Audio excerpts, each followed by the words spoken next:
right, let's talk about complex numbers. So we talked about square rooting numbers. So square root of 16 is 4. Square root of 25 is 5. Square root of 81 is 9. Right? Okay. So the reason is because 4 times 4 is 16. 5 times 5 is 25. 9 times 9 is 81. Now, also keeping in mind that really the square root of 16 is also negative 4, the square root of 25 is also negative 5, and the square root of 81 is negative 9, because a negative 4 times a negative 4 is a positive 16, and a negative 5 times a negative 5 is a positive 25, and a negative 9 times a negative 9 is a positive 81. So when I ask you what the square root of 81 is, I'm looking for 9, but it is important to know that negative 9 also is an answer to the square root of 81. However, what's the square root of negative 16? Or the square root of negative 25? Or the square root of negative 81? When you take a square root, you are looking for what number times itself is the number under your root. So what number times itself is negative 16?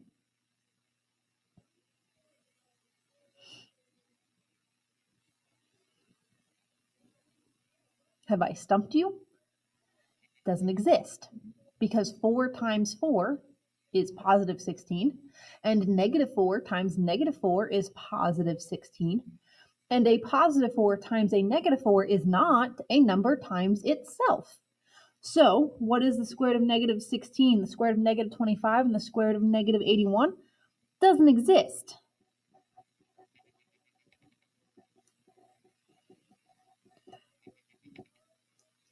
Kinda. That's what we're going to talk about in this unit. So you cannot square root a negative number. It doesn't exist. But around the 16th century, some Italian mathematicians introduced what are called complex numbers.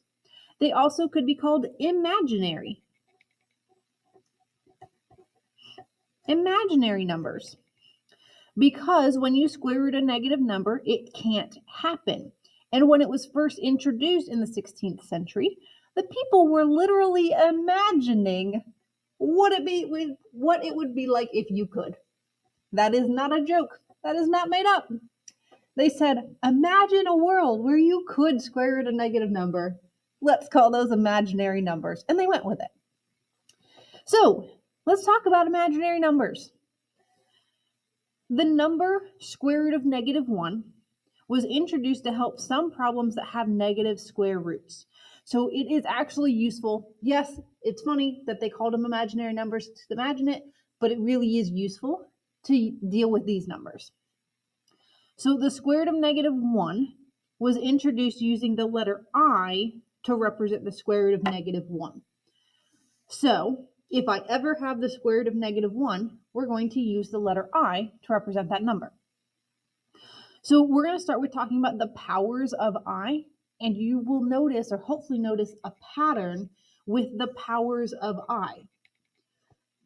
So if the square root of negative 1 is I, then I squared means take I, square root of negative 1, and square it. And when you do that, the squared and the square root are going to cancel each other out, leaving you with negative 1. So I squared is negative 1, which is important. You'll see that in future lessons in this unit. I squared, you won't leave it as I squared. You will change it to be negative 1. I to the third. Well, I to the third means you have I 3 times, or another way to write that is I times I squared. Using your rules of exponents, this first one has 1 and this one has 2. 1 and 2 makes 3. I used I and I squared because now I can simplify this. I is the square root of negative 1 times I squared we just learned is negative 1. And the square root of negative 1 times negative 1 is negative square root of negative 1 which is negative I. So I to the third is just negative I. So if you have I to the third, you're not going to leave it as I to the third. It's negative I. I to the fourth is 4 i's, which I'm going to break that down into I squared times I squared, because 2 plus 2 is 4. I squared is negative 1 times I squared is negative 1, and negative 1 times negative 1 is positive 1. So I to the fourth is just 1. Okay, let's continue on with I to the fifth. I to the fifth is 5 i's, which means you have I times I to the fourth, because 1 and 4 is 5. Well, I is just I, but I to the fourth is 1. So I to the fifth is I. I to the fifth is I. So I to the sixth is I squared times I to the fourth, because 2 and 4 make 6. So I squared, we learned is negative 1, times I to the fourth, we learned is 1. That's negative 1. So notice this pattern. I, negative 1, negative I, 1. I,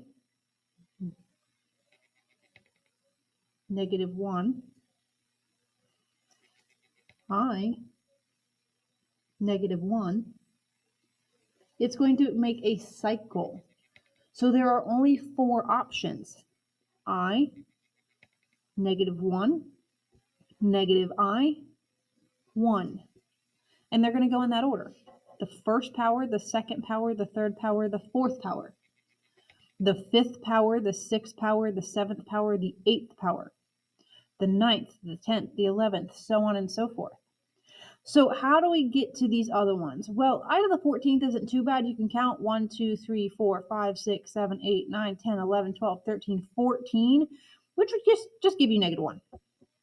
But as I start going farther and farther, that's harder to figure out just using that list.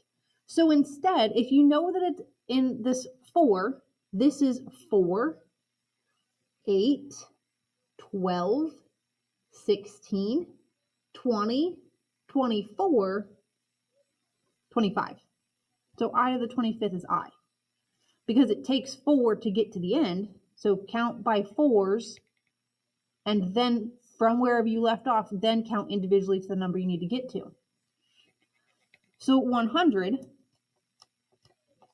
well, 100 is a number divisible by 4, so 100, I to the 100 is just 1. 112 is also a number divisible by 4, so that is also 1. So another example, let's do I to the 54. 54 is not divisible by 4. So if you go and you count by 4s, or if you take the fact that 54 divided by 4 is 13.5, so 13 and halfway would give you negative 1. You have lots of ways to get there, but it's in cycles of 4. So you're always going to focus on 1, 2, 3, 4, 5, 6, 7, 8. So if I gave you I to the 2,147,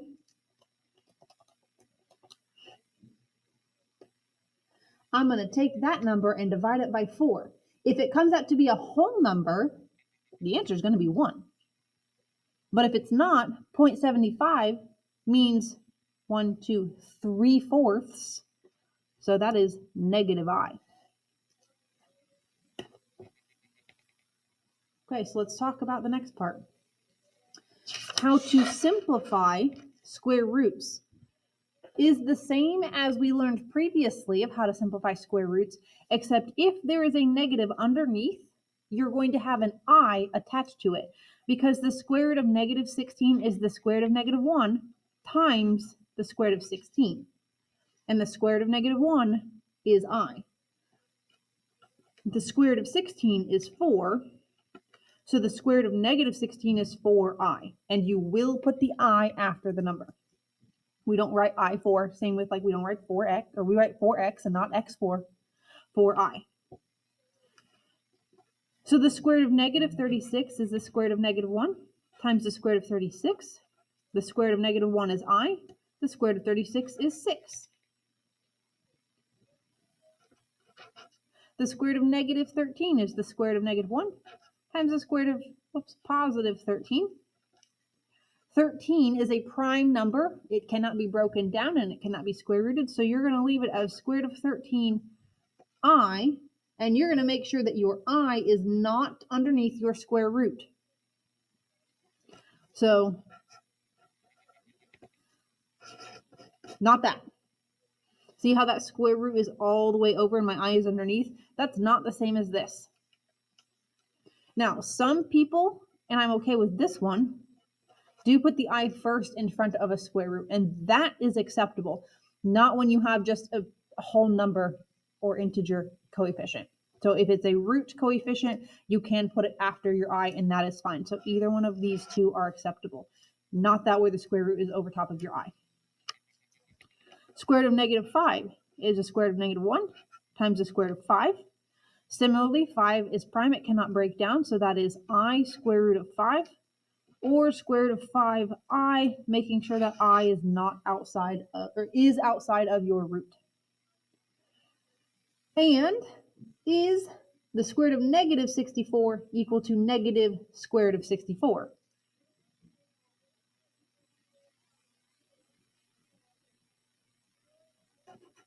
No. Why not? This one is I times 8, which is 8i. But this one is negative times 8, which is negative 8. Those are not the same.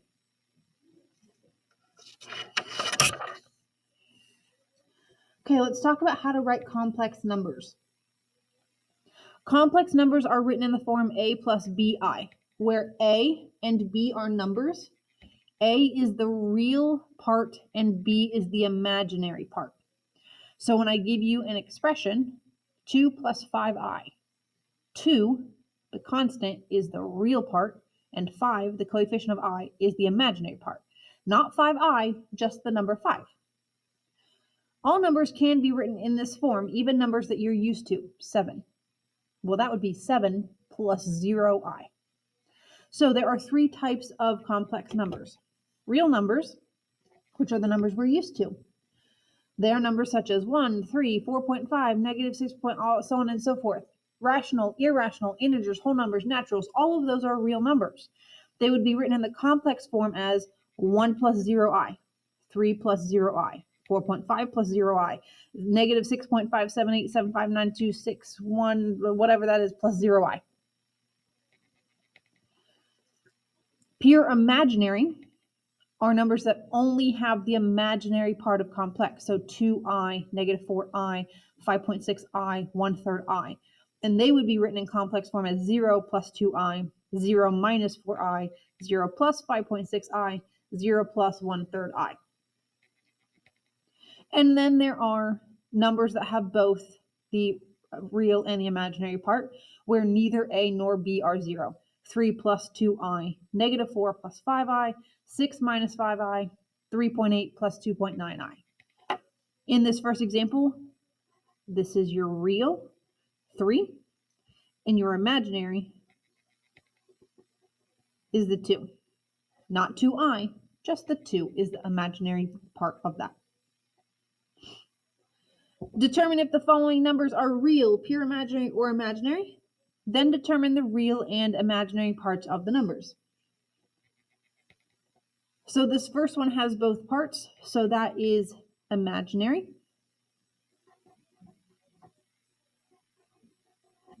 So then identify the real and the imaginary parts. The real would be 4, the number by itself, and the imaginary is 2, the coefficient of your I.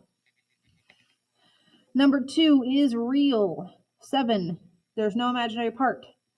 Your real would be 7. Your imaginary would be 0. If there isn't an imaginary, the number is 0. 3 has both parts, so that is imaginary. Your real and your imaginary parts. The real would be the 6. The imaginary would be negative 5.3.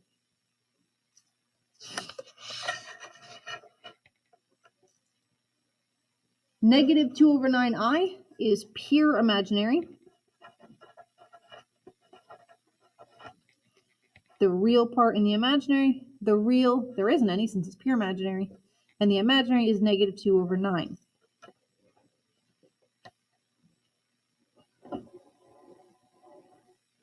Next we have 5 over 2i minus 3 over 4. So first things first is this is not in the right order, and you need to fix that. We don't write it in that form. We write it in a plus bi. So we need to fix that to be in the right order. So that would be negative 3 over 4 plus 5 over 2i. Now, could you have identified the real and the imaginary and what type it is without doing that? Yes, but you need to put them in the right form. Be in that habit, because that is how I always want your complex number answers written, a plus bi. Then you can identify imaginary. Your real part is negative 3 over 4, and your imaginary part is positive 5 over 2. Square root of negative 25 is not even written in its complex form correctly yet, so we need to convert that. Well, that is square root of negative 1 times the square root of 25, which is 5i. All right, this is 5. Square root of negative 1 is I. So that is pure imaginary. And your real part does not exist at 0.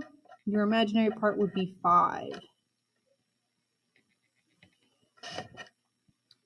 Number 7, some simplifying to do. The square root of negative 4 would be 2i. The square root of 49 also can simplify to just 7, but then we want to write it in the right order, 7 plus 2i. It has both parts, so that is imaginary. The real part would be the 7, and the imaginary part would be the 2.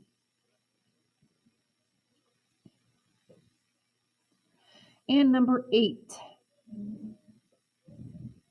So square root of 13i, this I is not underneath that square root.